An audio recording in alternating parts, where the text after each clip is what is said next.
Je suis Aurélien Agbenonsi. Jean-Paul Carteron m'a fait l'honneur de me demander d'être son conseiller spécial sur les affaires stratégiques et africaines.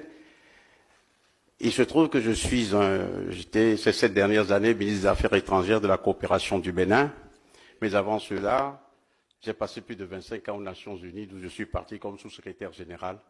Et je suis arrivé au Mali comme coordonnateur résident et coordonnateur humanitaire 10 jours avant le coup d'État de Sanogo qui nous a conduit à tout ce que l'on sait aujourd'hui. Donc, c'est presque un devoir moral pour moi de m'exprimer dans ce débat pour dire 3 ou 4 choses. La première, c'est que lorsque nous nous engageons, lorsque les États s'engagent à sanctionner les prononciaments, les coups d'État militaires, ils oublient quelque chose de très fort, les coups d'État institutionnels.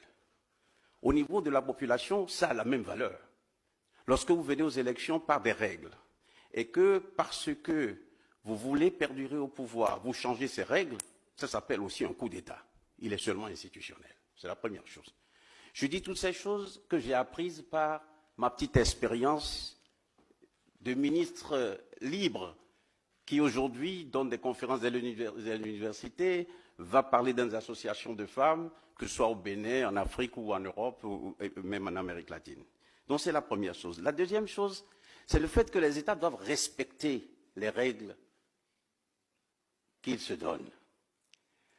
Le ministre Abdoulaye Diop, qui a partagé avec moi ce qu'on appelle les valeurs de l'action humanitaire, c'est que, quelle que soit la sanction, quelle que soit la situation de belligérance, on ne touche pas à la dimension humanitaire.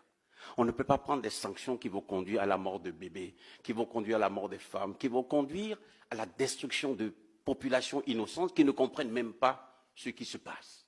Et ça, on l'a fait. Et le fait que des institutions, des États, que je respecte parce que je sais que c'est des États sérieux, que le fait que des institutions, des États aient soutenu cette approche, et spécialement, je me suis senti très interpellé lorsque l'ambassadeur du Niger a parlé tout à l'heure.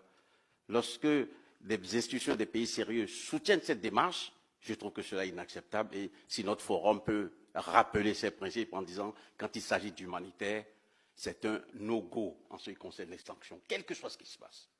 Faire vivre les enfants, faire vivre les femmes, faire vivre les populations civiles, c'est une règle qu'on doit respecter.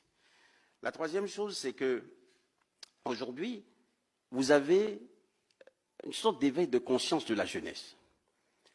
Le paradigme a changé complètement. Lorsque je vais parler dans les universités, les gens m'interpellent.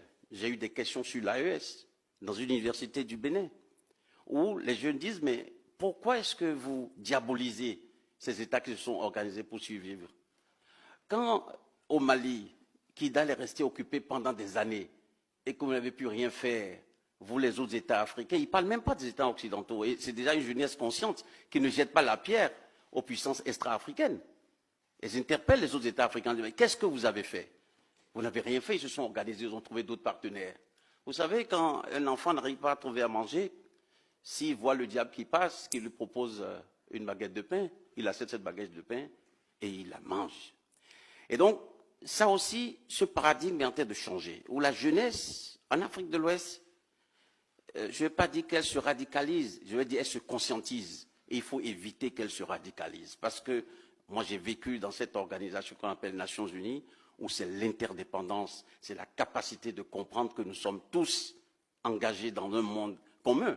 Et la pandémie de Covid nous l'a montré. Nous sommes tous vulnérables face à certains défis. Donc, il faut que nous fassions en sorte que les jeunes, au-delà de leur conscientisation, ne se radicalisent pas. Et la dernière chose que je voudrais dire et insister très fortement dessus, et le ministre Abdoulaye Diop l'a dit tout à l'heure, mon frère du Burkina l'a aussi exprimé, c'est vrai, beaucoup de problèmes que l'on exprime aujourd'hui sont en fait des problèmes entre les dirigeants. Les populations continuent de se fréquenter, les populations continuent de vivre ensemble, les populations continuent de se marier, de commercer et de faire beaucoup de choses ensemble.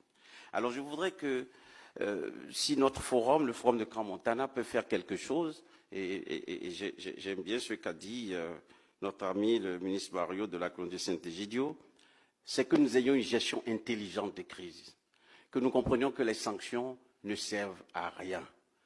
Les sanctions ne crée que des frustrations, des radicalisations.